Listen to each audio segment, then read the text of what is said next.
Bonjour à tous, aujourd'hui pas de plantes spécifiques puisque nous allons suivre un créateur de jardin sur un aménagement qu'il doit reprendre chez un particulier.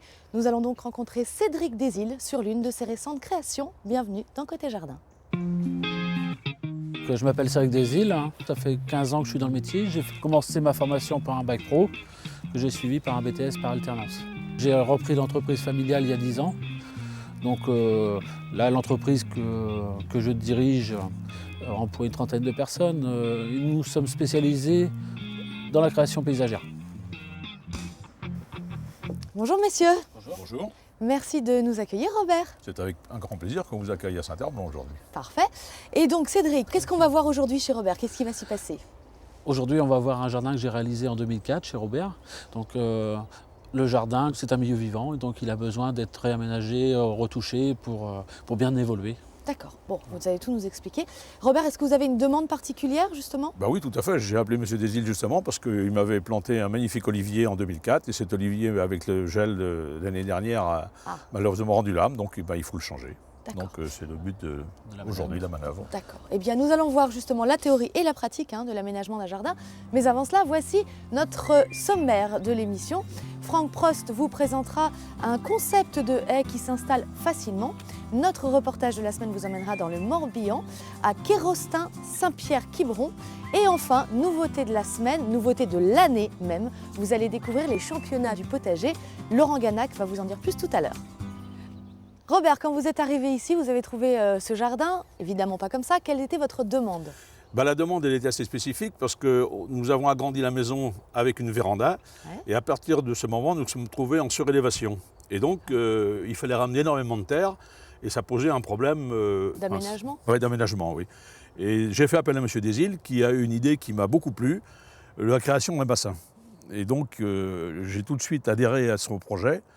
Et à partir de là, on a commencé à travailler ensemble sur l'aménagement du jardin. À proprement dit. Alors, comment est-ce que vous vous y êtes pris pour répondre justement à cette demande? À son attente. C'est vrai que Robert avait un terrain où la maison était très surélevée par rapport à son terrain. Donc, par contre, pour moi, c'était un atout. Parce que vous avez transformé le défaut en qualité. Voilà, mais c'est en règle générale, c'est le paysagiste, c'est le rôle du paysagiste, c'est ça. C'est des défauts ou des difficultés d'un terrain, c'est d'en faire des atouts. Et c'est là que je lui ai proposé un grand bassin dans le bas et avec un grand ruisseau qui partirait directement quasiment de la véranda. Donc en fait un vrai cheminement aquatique. Donc voilà, le thème du jardin, on va dire, oui, c'est vraiment l'aquatique. D'accord. Bon, le rôle du paysagiste, c'est d'essayer de recopier aussi un peu la nature. Donc après, il y a le choix des plantes qui correspondent après aux ambiances qu'on recherche. D'accord. Alors ce choix des plantes, justement, il s'est fait comment? Est-ce que Robert avait des attentes très précises? Pas spécialement, c'est un peu le cas de beaucoup de clients, ils ne sont pas spécialistes des plantes. Ouais. Par contre, parce qu'ils attendent du paysagiste, c'est voilà, ils attendent que ça soit beau. Ouais. Voilà. Et qui propose les bonnes plantes, adaptées à la terre, au terrain. Et qui évoluent bien aussi dans le temps. D'accord. Comment vous avez procédé? Vous êtes allés choisir ensemble ces plantes? Voilà, en général, moi je fais revenir tous mes clients à l'entreprise. Oui, parce que vous êtes pépiniériste, voilà, vous n'êtes pas seulement paysagiste. Mais on ne va pas choisir exactement à tel endroit, je vais choisir telle plante. C'est plutôt qu'on va choisir une gamme de plantes, une gamme végétale qui correspond à l'aménagement qu'on est en train de réaliser. D'accord, alors il y a juste eu un petit souci dans ce jardin, au-delà de son évolution normale, c'est l'olivier, c'est ça? Et oui, cet olivier, il était magnifique jusqu'à l'année dernière. Et l'année dernière, en Bretagne, pour une fois, on a eu un peu plus froid que d'habitude. Et l'olivier n'a pas résisté malheureusement à une semaine de froid. Et le but aujourd'hui, c'est de remplacer cet olivier. Alors le voici, le voilà, le coupable. Mais enfin en même temps, Robert, je trouve ça un petit peu bizarre de mettre un olivier en Bretagne. Oui, ça peut paraître bizarre, mais la Bretagne, il fait quand même assez beau, contrairement à ce que l'on entend parfois. Ah bon? Et puis, moi j'ai vécu 10 ans en Provence. Alors cet olivier, ça me rappelle un peu un air de Provence. Moins les cigales, mais au moins j'ai le plaisir d'avoir l'olivier. D'accord, donc c'est un arbre très joli. Vous y teniez vraiment? Tout à fait. Mais oui. il n'a pas l'air complètement mort, l'arbre, Cédric. Tout à fait. Il a des petites pousses. Tout à fait. Il faut savoir qu'un olivier, c'est quasiment un arbre éternel. La partie aérienne peut geler, mais en général, la souche est toujours vivante. Donc il repart. Mais bon, pour un aménagement de cette grandeur-là, et puis par rapport à Robert, je ne pouvais pas lui laisser un arbre dans cet état-là. Donc on a pris la décision de le changer radicalement. Comment est-ce que vous expliquez cette erreur de choix, Cédric? C'est la provenance tout simplement de l'olivier. Vous avez été mal conseillé? Tout à fait. Aujourd'hui, mes oliviers, je les prends tous dans l'extrême sud de l'Espagne, dans la région de Grenade. Et étonnamment, ils tiennent mieux Voilà. le froid que ceux qui viennent du nord de l'Espagne. Tout à fait. Il faut savoir que la région de Grenade, c'est une des régions les plus froides d'Espagne. D'accord. Ok. C'est la région de la Sierra Nevada. D'accord. Bon, alors maintenant, qu'est-ce qu'on va faire avec cet olivier? Je vois qu'il y a une pelleteuse derrière nous et on va comme ça tout simplement vous allez plutôt l'enlever. Tout à fait. Ok. La plantation d'un olivier n'est pas compliquée, hein, contrairement à ce qu'on pense. Il suffit d'avoir du matériel et il n'y a pas de souci. On va y assister si Voilà. vous êtes d'accord. Aucun problème. Juste avant de faire courir la pelleteuse sur votre joli gazon, vous allez retrouver Franck qui nous propose cette semaine l'installation de haies rapide et facile. Alors, je demande à voir.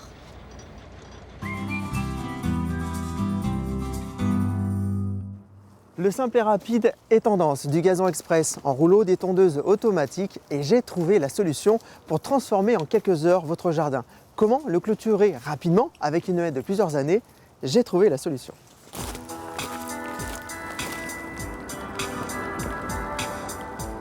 Bonjour Nicolas. Bonjour Franck. Alors vous êtes le paysagiste de ce jardin. À quoi ressemblait ce jardin justement avant votre intervention? Eh bien écoutez, on est venu au départ juste pour refaire la haie. Ouais. Et du coup, les clients nous ont demandé une étude, refaire le jardin. Alors justement, sur cette partie avant du jardin qui donne sur la rue, on a un petit peu découvert la solution, c'est de planter une haie, mais avant de retrouver l'intimité dans ce jardin, il va falloir attendre plusieurs années. Non, ne trompez-vous Franck. Au contraire, maintenant, on a des solutions qui vont nous permettre de planter une haie de 2 mètres de haut, complètement opaque. Attendez alors, du jour au lendemain, vous voulez dire qu'en quelques heures, ici, on aurait une haie de 2 mètres comme si elle a toujours existé? Je vous le confirme. Bon alors, il est 8 heures, on relève le défi, on y va? C'est parti. On attaque.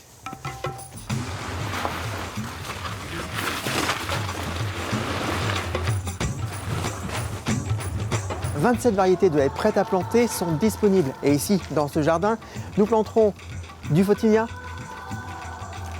de la charmille, du hêtre et enfin du houx. Savez-vous que l'hêtre et le charme sont marcescents? Cela veut dire que les feuilles deviennent jaunes, puis marron en automne, mais restent sur la plante durant l'hiver. C'est seulement au printemps suivant que les feuilles tomberont pour donner la place au nouveau feuillage. Cela permet de garder une certaine intimité durant l'hiver. Comment sont produites ces haies? Eh bien, tout se passe dans une pépinière ultra mécanisée aux Pays-Bas qui utilise le système de guidage par satellite de ces outils de production.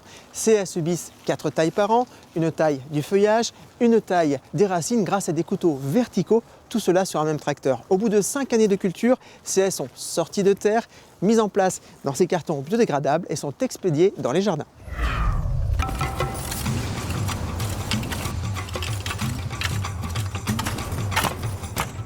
Voilà, les haies sont donc arrivées à bon port. Nous avons préparé une tranchée d'environ 50 cm de large sur 50 cm de profondeur dans laquelle nous installons les premiers éléments de haie. On fait très attention à ce que la surface de chaque bac ne dépasse pas la surface du sol. Pour finir, nous allons combler avec de la terre et bien sûr tasser l'ensemble pour bien vérifier l'alignement de chaque haie. Pour vous isoler de la rue, vous pouvez utiliser des sujets classiques de 2,50 m en forme libre, mais cela laisse une certaine perméabilité au regard.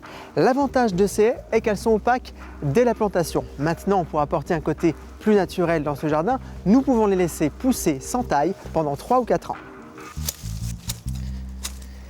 Et pour la taille, eh bien une taille d'entretien à la fin du printemps et une taille en été suffiront pour donner un aspect soigné à la haie. Par contre, si votre haie pousse beaucoup, vous pourrez bien sûr la tailler beaucoup plus souvent.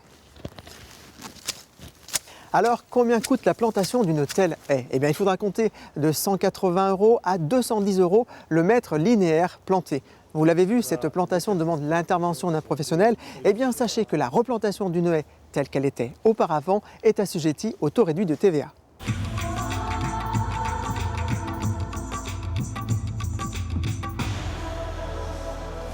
Alors Nicolas, le défi est-il relevé? Oui Franck. 15 modules, 15 mètres linéaires en 3 heures. Alors est-ce que c'est une solution aussi pour les terrasses par exemple? Tout à fait. On fait aussi un système avec des modules qui se mettent dans des jardinières qu'on peut mettre en terrasse, en patio, pour des petits jardins. Ben Nicolas, merci en tout cas et merci à toute votre équipe. Ben, merci à toi. À bientôt. À bientôt. Alors jardiniers impatients, vous avez la solution. Maintenant, à vous de planter le décor.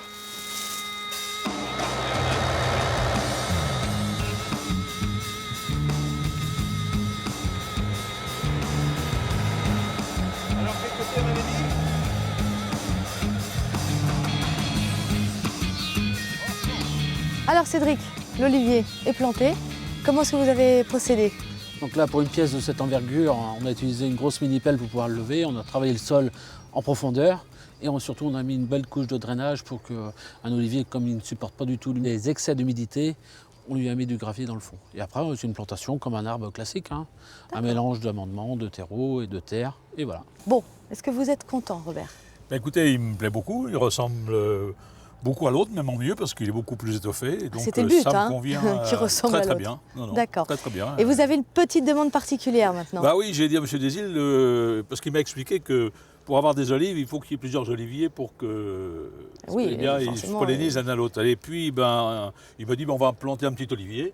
Donc, il ne fera pas cette taille-là, bien sûr, mais comme ça, on le agrandira un petit peu. Ok. Puis voilà, il prendra Après le vieux, le il jeune. prendra la succession dans l'ordre des choses. Eh bien, allons-y. C'est parti, c'est par là.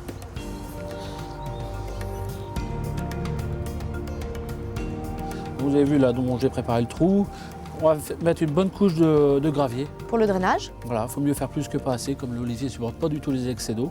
Et puis voilà, j'y vais. allons-y. Donc là, on peut mettre directement la motte sur le gravier, hein, c'est pas très grave. D'accord? Bien vérifier que la motte soit pas plus haute que la terre d'origine. Ok. Et puis après, je vais faire un petit mélange de terreau. Voilà. Terreau et Et puis la terre à côté. terre. Faire à moitié une pour une. Et est-ce que vous apportez de l'amendement organique? Voilà, j'allais y faire. Ah oui, vous alliez le faire, Heureusement que je suis là, ouais. Ah oui. Non, je rigole. Donc voilà. D'accord. Et est-ce qu'on plombe avec de l'eau? C'est conseillé, mais au moins la saison, la terre est quand même assez humide, hein. D'accord. Donc on tasse au pied, il faut vraiment sortir l'air de la terre, hein, c'est ça? Voilà. D'accord.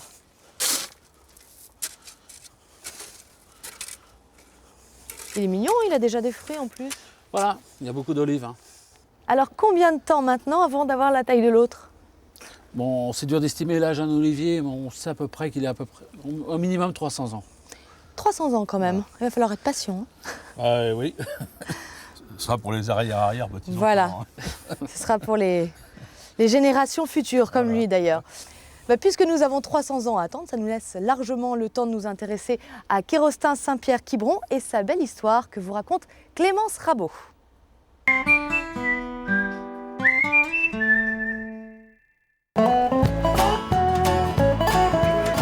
Kérostin est un petit village breton de 150 âmes près de Saint-Pierre-Quiberon.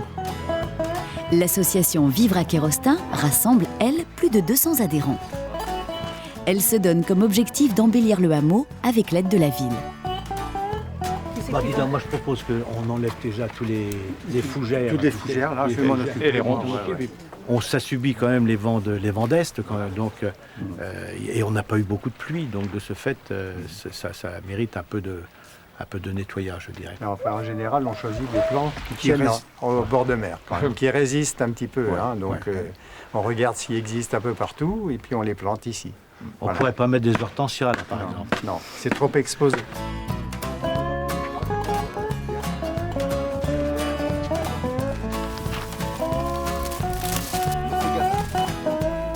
Certaines parcelles de terrain sont exposées à des conditions climatiques peu propices. Mais rien n'arrête cette armée de bénévoles surmotivés. On s'est réunis il y a une dizaine d'années, on était 2 ou 3 copains, on s'est réunis, on a dit il faut faire quelque chose. Et puis on a pris les procédures, on s'est bien sûr adressé à des gens qui avaient déjà monté des assos. Notre démarche a donc été assez rapide. Non, l'autre, elle est là-bas, regarde. La grillée.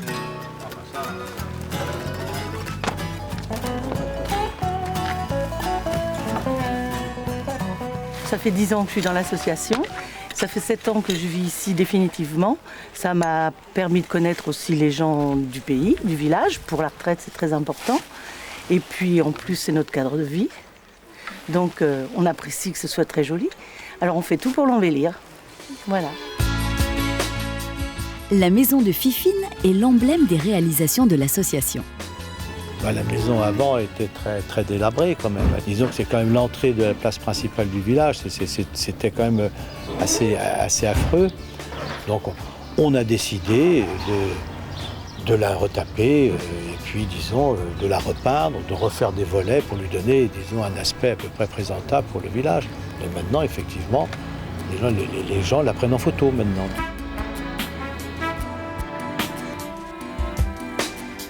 Les fleurs ont pris possession du village grâce à l'association. Un puits a également été installé à l'endroit d'une ancienne pompe qui abreuvait le village dans les années 50. L'eau courante est arrivée dans les maisons et un parking a bientôt recouvert la place. C'est devenu un emplacement pour les poubelles collectives. L'association a financé l'achat de ce puits. Ce puits vient de l'intérieur des terres de la région de Pontivy.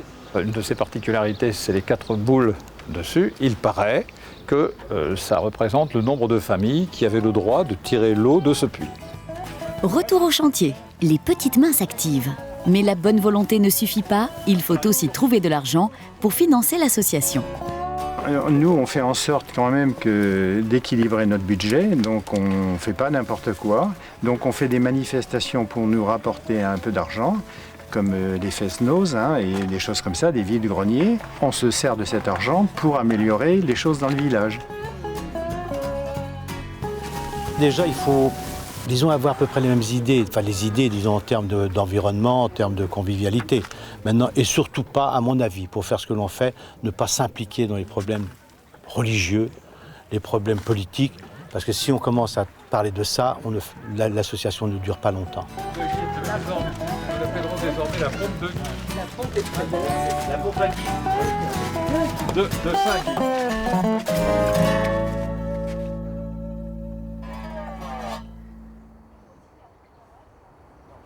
La deuxième partie de votre travail, Cédric, après la création, c'est l'entretien, c'est ça? Tout à fait. Qu'est-ce que vous avez à faire dans ce jardin, par exemple? Logiquement, il faut tout entretenir. Bon, là, je vais me baser sur un cas précis, l'érable du Japon, qui est un arbre que j'ai planté il y a 5 ans. Et qui, là, ne vous semble pas convenir? En tant que paysagiste, moi, il ne me convient pas. Je ne l'ai pas planté dans l'esprit qu'il évolue de cette façon. D'accord. Robert l'a taillé un petit peu trop dur, à mon avis. Donc, si bien qu'il a fait plutôt des gros rejets, qui n'est pas du tout dans le style de l'érable du Japon. Ok. Et donc, comment est-ce qu'il faut faire, alors? Donc là, je vais plutôt lui faire une taille de reformation. Donc là, je vais éclaircir un petit peu et puis le reformer. Donc là, j'attaque. Ok. Et donc, vous enlevez toutes les petites feuilles qui dépassent? Voilà, puis je vais faire une sélection aussi des charpentières. Là, il y a beaucoup trop de branches qui sont côte-côte. Le but, c'est plutôt que la lumière passe à travers, parce que le but, c'était qu'on voit aussi la pièce d'eau de la véranda. Oui, la perspective depuis la maison sur la pièce d'eau. Et là, on ne voit plus rien. Donc, il faut que j'éclaircisse un peu. Bon, on vous laisse tailler, prenez-en de la graine. Je vais essayer. Ça, la prochaine fois, vous ne vous trompez pas. Je vais regarder et puis j'essaierai de m'appliquer un peu mieux. Alors, c'est vrai que tailler un arbre, c'est quelque chose de nécessaire et d'habituel dans un jardin. Et nous, à Côté Jardin, on a décidé d'innover avec les championnats du potager. Jusqu'au mois de juin, 3 équipes vont s'affronter pour peut-être remporter le cadeau de notre partenaire Solabiol. Mais je vous laisse avec Laurent Ganac qui va tout vous expliquer.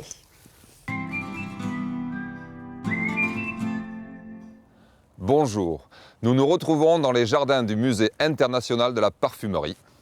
Et je suis dans notre potager pour vous présenter un événement qui va faire date dans le monde des jardins, les championnats du potager.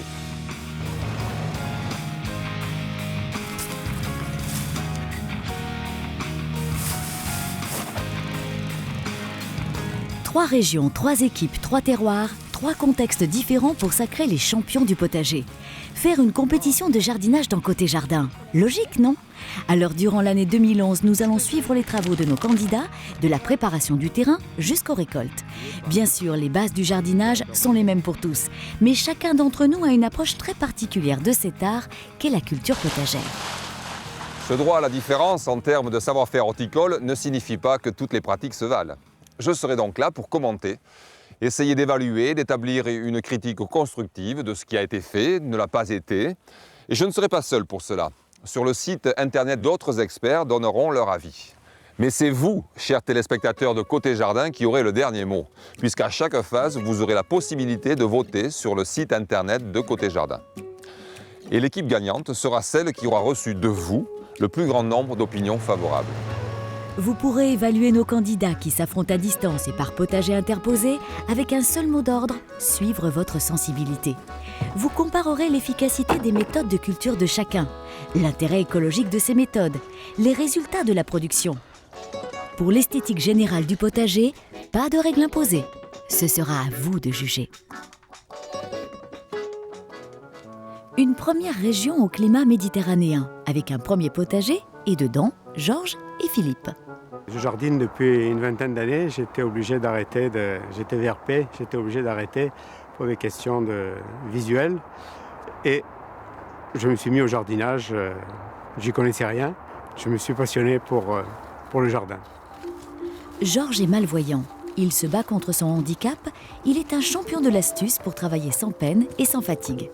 Mais attention, c'est avant tout un jardinier très expérimenté. C'est un jardinier pour fainéants. Ouais, c'est pratique, je ne me fatigue pas, sur roulette. Et c'est à ma hauteur pour biner autour des... Là, ce sont des choux, des pak choi, des choux chinois. Il y a beaucoup de jardiniers qui ont mal au rein. Moi, pas encore.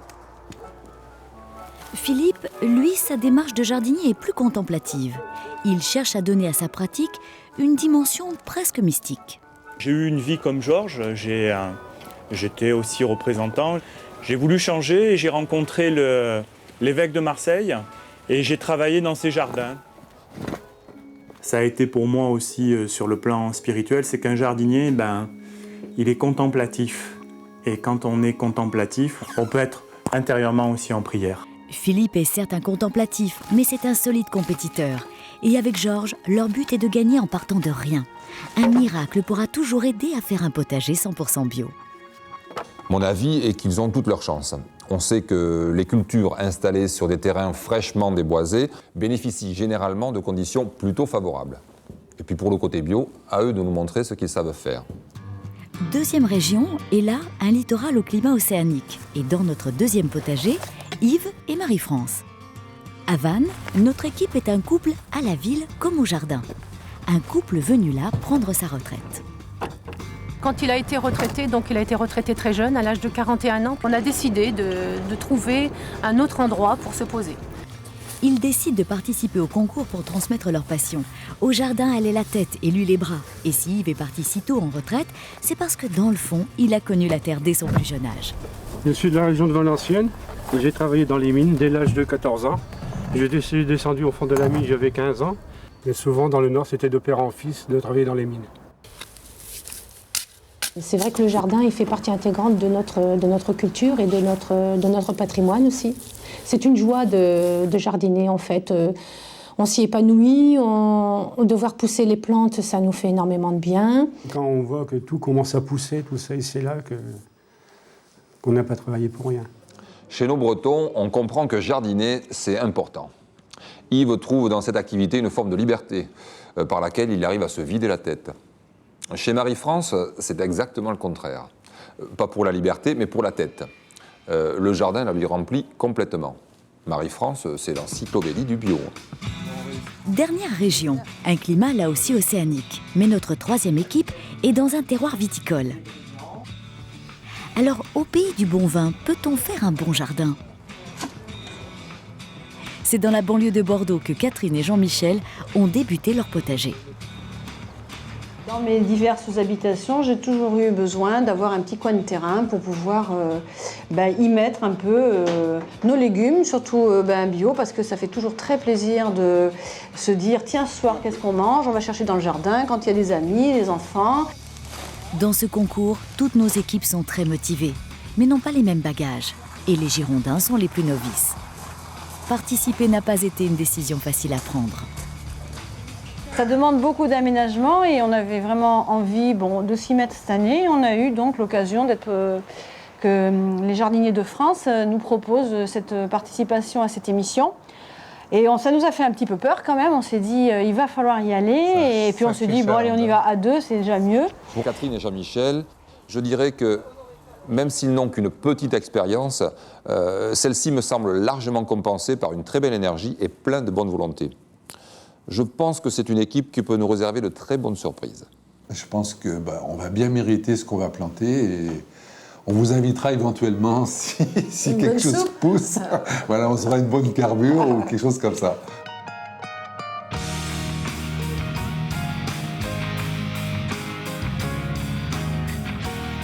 Tout cela me semble très, très intéressant. La diversité de profils de nos équipes présage de confrontations riches d'enseignements. Alors, les présentations terminées, nous allons pouvoir entrer dans le vif du sujet et que les meilleurs l'emportent.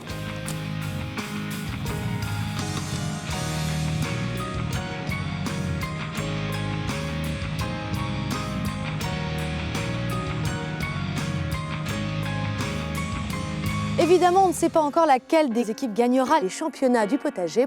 Mais ce qu'on sait en revanche, c'est que Robert a gagné un nouvel olivier. Tout à fait.